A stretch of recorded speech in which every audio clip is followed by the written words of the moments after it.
Hey guys, pal Victor here, and we are watching Uncharted. What did we think of this? Find out now.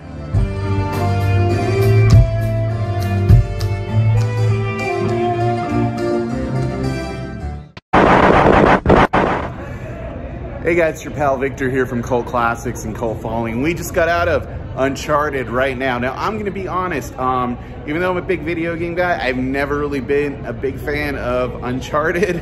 I never really played it, although the PS4 I got did come with Uncharted, and I gave it to my girlfriend's nephew, and he loves that game a lot, so I know there's a big fan base for it.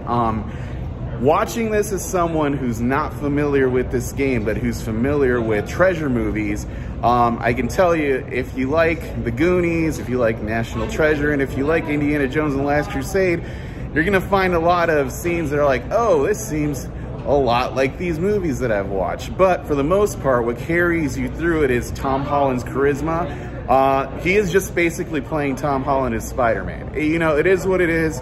And it's a character that works for him because that's clearly who he is. Teddy Gabriel from The Chilling Adventures of Sabrina plays the second main antagonist, Braddock, serving Antonio Banderas' main villain. One of the cool things about this movie, especially after having seen Death on the Nile, is the fact that they're actually filming in location. A lot of this movie is filmed in Spain and other cool locations, and it's cool to see real locations in a movie and not just CGI. That's not to say there's not a lot of CGI in this movie, because there is a lot of CGI in this movie. I also really enjoyed Mark Wahlberg in this movie.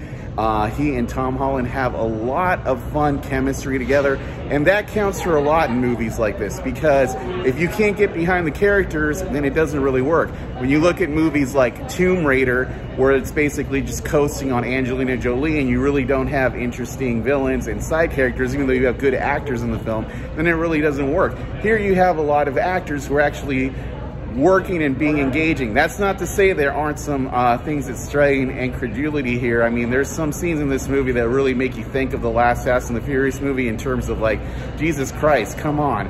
And, you know, they do a good job of catching on to weird loopholes that, you know, people would think like, oh my God, like, you know, your helicopter, can you really have a conversation? That being said, they are setting this up for a franchise. There are a lot of scenes in here that are probably going to ring true for video game fans much more than people who are watching movies. But for the most part, hey, you know, if you're looking for some dumb fun, if you enjoyed the last Spider-Man movie, this is right up your alley. I guess it's gonna do really well. And hey, it's fun, and that's what you're looking for, because spectacle, tentpole movies are what draw people to the box office. So if you enjoyed my thoughts here right out of the theater, fresh out of the popcorn bucket, hey, join us here on Cult Classics and Cult Following for more reviews coming soon. Thanks, guys. Parkour. Parkour, parkour. Parkour, parkour.